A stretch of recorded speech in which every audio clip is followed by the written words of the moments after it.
Well, good evening. How's your week gone? How's everything going this week? I just want to say I'm really cold today. I know we've had 2 days of colder weather, but I am back into my winters, back into my my polar neck. So here I go. Okay, so tonight tonight I want to talk about a question that I was posed a couple of days ago, and that was, why haven't you told me that you were involved in working with Ash Nepal? Now, this was a friend of mine who I've known maybe like 6 years, I think. Well, let me give you a little bit of background about Ash Nepal first of all, and then I'll tell you why I work with them, and then I'll maybe cover why I'm not always that vocal. But tonight I am going to be vocal, and I'm just going to tell you all about Ash Nepal. So here we are. Ash Nepal is a really small charity that works in Kathmandu supporting survivors of trafficking and severe violence. What they do is they have small family group homes where maybe 5 or 6 girls are living with a house mother, and because their homes are unsafe, maybe they've been in really bad situations, maybe they've been trafficked, or got into trouble, or maybe they've been working in the restaurant industry where there's prostitution. So they've been helped out of those situations. They can't go back home, and then Ash Nepal are housing those girls. So there's about 29 girls in total living in Ash Nepal. The other thing that Ash Nepal does is they have a community centre and they do training. So a lot of these girls have single mothers who aren't coping very well. So imagine you're right on the poverty line in a really difficult country where there's no social welfare, and you go out to work, and every day you bring in wage, so if you don't go to clean the neighbour's house, then you have no food and you can't afford the rent over your head. So a lot of these children have maybe been left in vulnerable situations, and the areas that they're living in are so poor, and there's a lot of problems. Some of them come from the slums, where there's not even a door on the front of the, let's call it a tent, and then gangs come along. The worst happens, they drag the girls out, and then the girls are just traumatized and vulnerable. So Ash Nepal, they have a team of counsellors and a team of social workers, and they work with these really vulnerable families, and they have a community centre where they invite the mothers and the parents to come, and they give them training in how to improve their parenting skills, because some of these girls, quite frankly, they're quite difficult to work with as well, and particularly when there's been a lot of trauma in the family, that's a difficult psychological issue to get over. Asha also works with these mothers to help them get trained in other professions, so that they're not just menial workers, and so that they can get better employment, earn more money, earn a more secure wage, and then they can get more food, and then also they can provide for their families. So that's a massive thing that Asha does. The key pivotal thing that Ash Nepal does is education for the girls. Once you have a girl who is educated, then she can choose what she does. So let's talk about trafficking. Imagine the risk of me being trafficked is very low. Well, let's pretend I was a lot younger, but imagine if I was well educated, I had a good job, say as a nurse, I was earning lots of money. Well, then there's nothing that traffickers can lure me with. But imagine some of these girls, they have absolutely nothing, their families have absolutely nothing, and then someone comes along who is supposedly a trusted family friend and says, oh, I can take your daughter and I can take her to my aunt in the city, and she can work for her and she'll earn a lot of money, and then you won't have to pay, you won't have to feed her, maybe she can go to school. And then the girl gets taken away, and then often by a process of different stages, it becomes trafficking. So key pivotal thing is education. When a child is educated, then they just have choices. So back to my friend Peter, who said, "Why the hell didn't you tell me you were working for Asher?" I think that how I got involved with Asher was in 2013. I was selling one of my dental practices, Clockhouse Dental, and I thought I was going to have a lot more time on my hands and also money. And for years I've been meaning to do something pretty cool in the charity sector. And when you've got 3 kids, 2 businesses, maybe up to like 38 employees, you just don't have the time for it. And at what point do you actually, shed money out when you've got loans and things? So in 2014, when I sold, I had absolutely no more excuses, and I thought I'd really better put my money where my mouth is. And so I started Googling charities, and I was pretty much into hiking at that time. I thought, oh, there's lots of mountains in Nepal, that'd be really cool.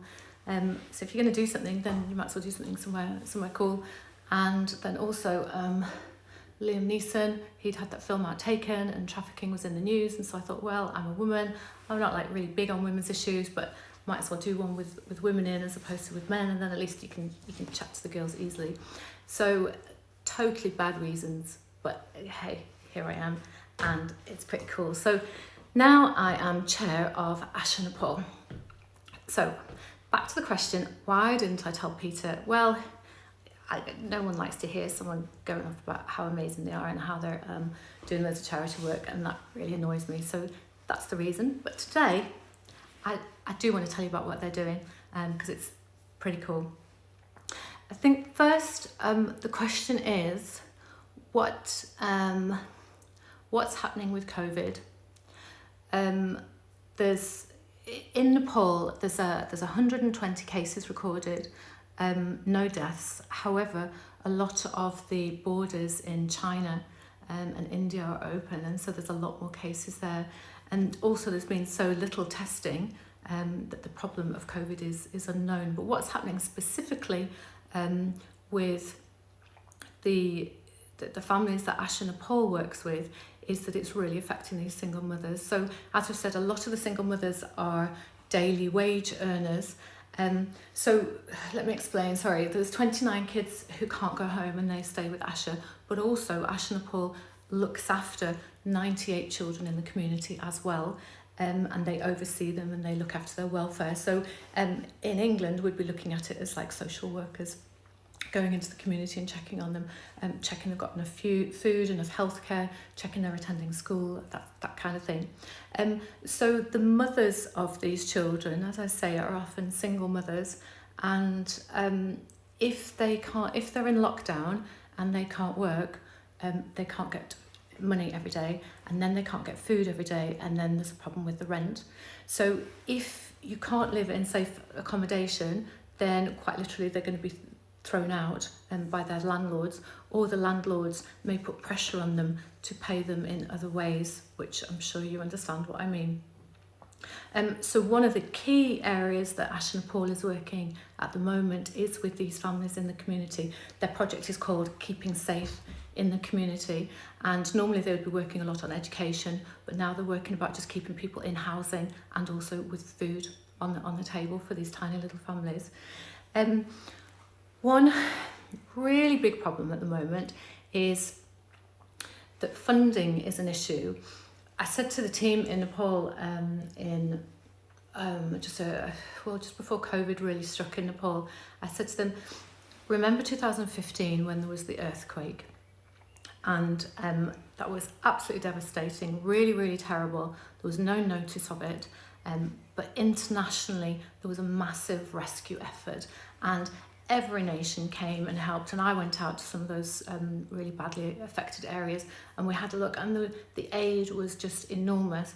And I said to them, imagine the earthquake is coming in a month's time, you've got notice, but what you do know is that the international community, they're going to be distracted, and they're just not going to be able to help, they're not going to have the focus to want to help. And that's exactly what has been happening. We've had partner charities who've been working with us, and they've had to withdraw their funds just because they're not getting any funds. We've been working with the UK government, and we had a DFID grant, which was amazing and took massive amounts of time to be able to get that. In fact, the due diligence is exactly the same as if you're a multinational charity asking for a multi-million pound grant. So massive respect to the team for actually getting that through. But our partner charity, they had to go on furlough. So then, because it can't be administered, then you don't get any money. And at exactly the moment when you need this money to come in, the money is taken away.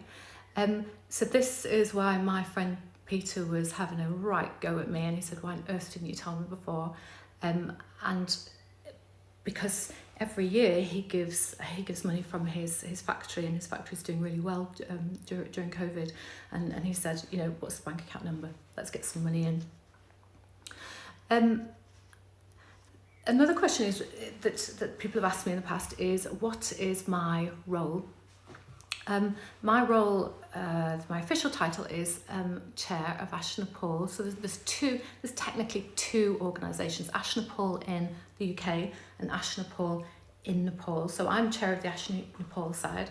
And I would say that my main role is consultancy, in that the team over there, they know what's going on, they know what the need is.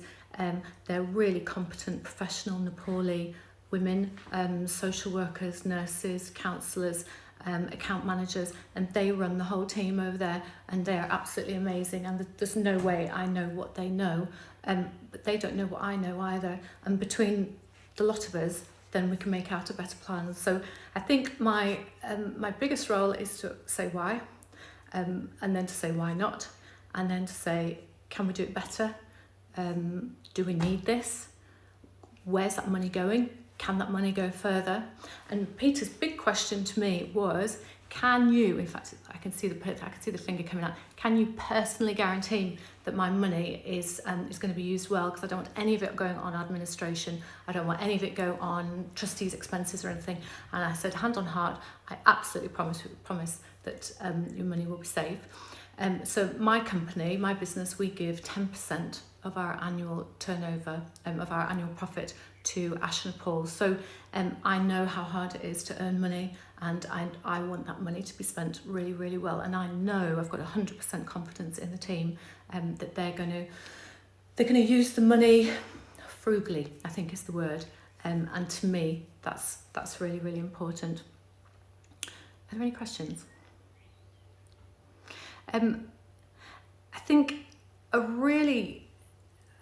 big thing that a lot of people have said is, how can you help?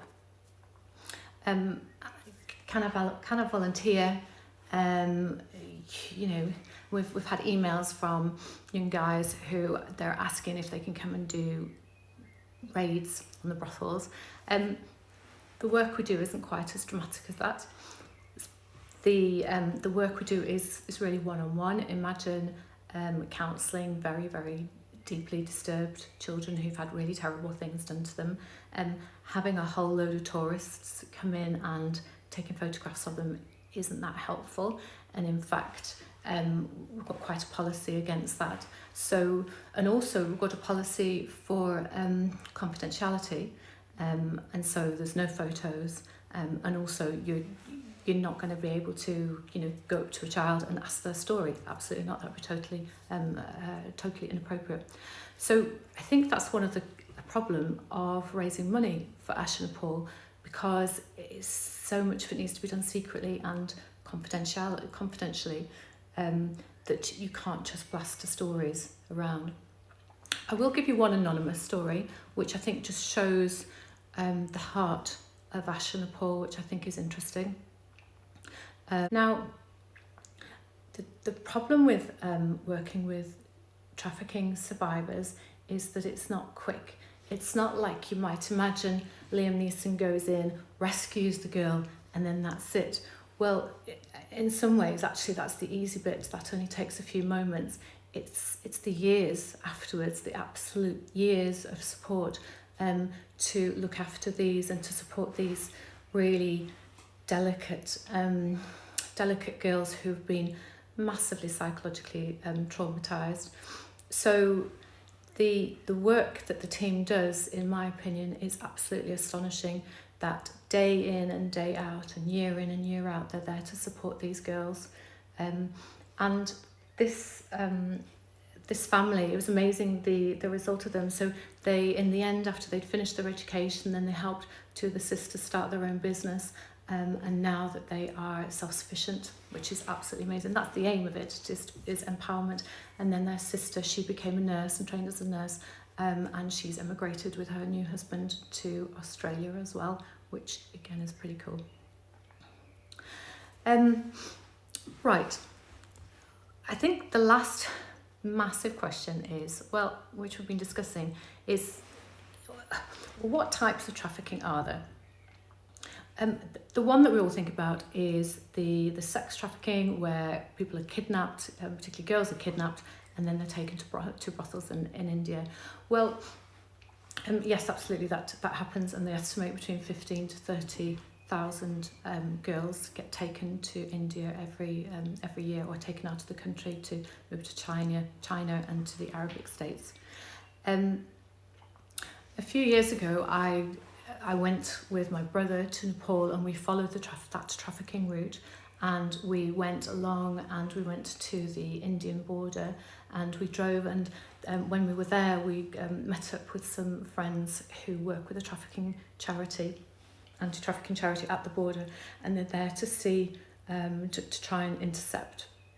And what they say is that often the traffickers, they might be in a car, they might have given the girls some new clothes. The girls, it's the first time they've ever had new clothes, the first time they've ever been fed, it's the first time they've ever been looked on, and these men are very attentive and flattering.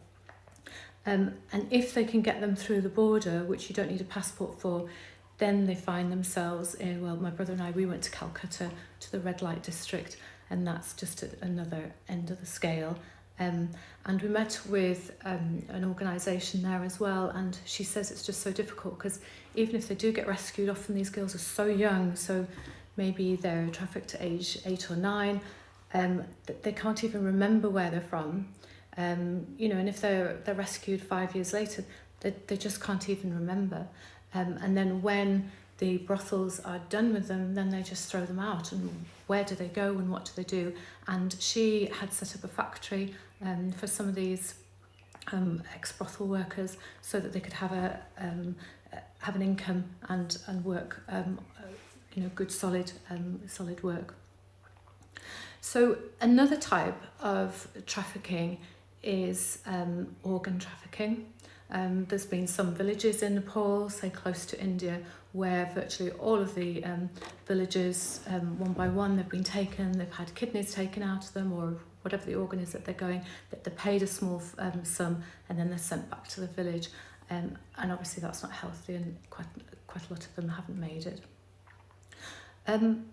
Another interesting one, which maybe we've not heard of over here, is orphanage trafficking. Orphanages have been really popular, particularly, these are not my words, but I was talking to someone else a year or two ago, and they said particularly made fashionable by Australians, and particularly by Christians. But one of the problems with orphanages is that donors love them because they can go and they can get lots of pictures with the kids, and they can go as volunteers, and then they can play with the kids, and then they feel like they've given back. Whereas actually the reality from I think it was a UN study, I went to an alternative care conference in Geneva with two of the team about 3 years ago, and I think the statistics are that 85% of children in orphanages have one or two parents, and they're taken to the orphanage because the parents believe that they're going to be educated and that they'll have a better life without them, whereas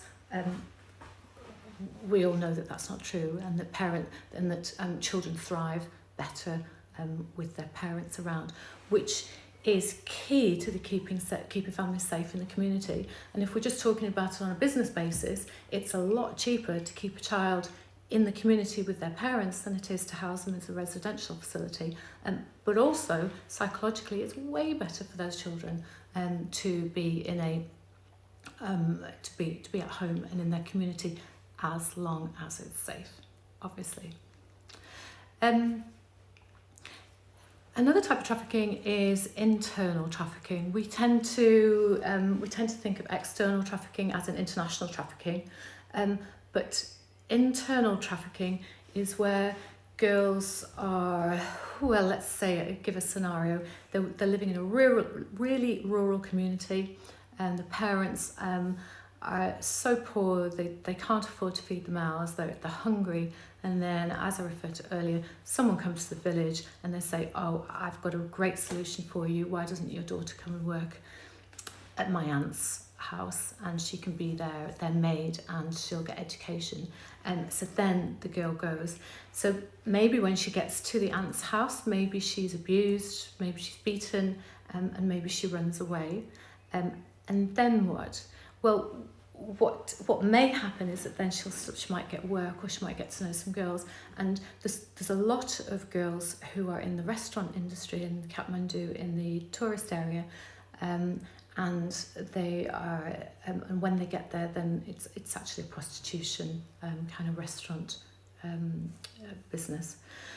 But when they're in that, well, where are they going to go, and how do they run away? They haven't got any money to be able to go back home. If they did go back home, they're going to go face poverty and also humiliation if they were to tell anybody.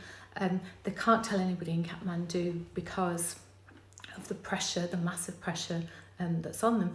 And also they're earning really, really good money. So massive ethical decisions for them. And these girls are uneducated, so they can't even count. They can't even read. They can't read a newspaper.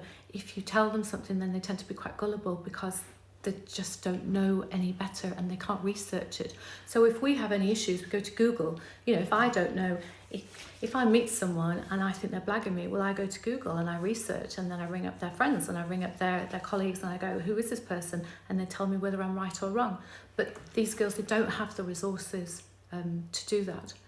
So one of the things that Asha Nepal does is they take girls who are wanting to come out of the restaurant industry, and they house them in a small group home. And there's 2 small group homes of these girls, and they give them safe housing, they give them food, and they pay for their education so that the girls can get their education and then get a proper job, and then they've got options. And again, some of these girls have gone on to do really good things.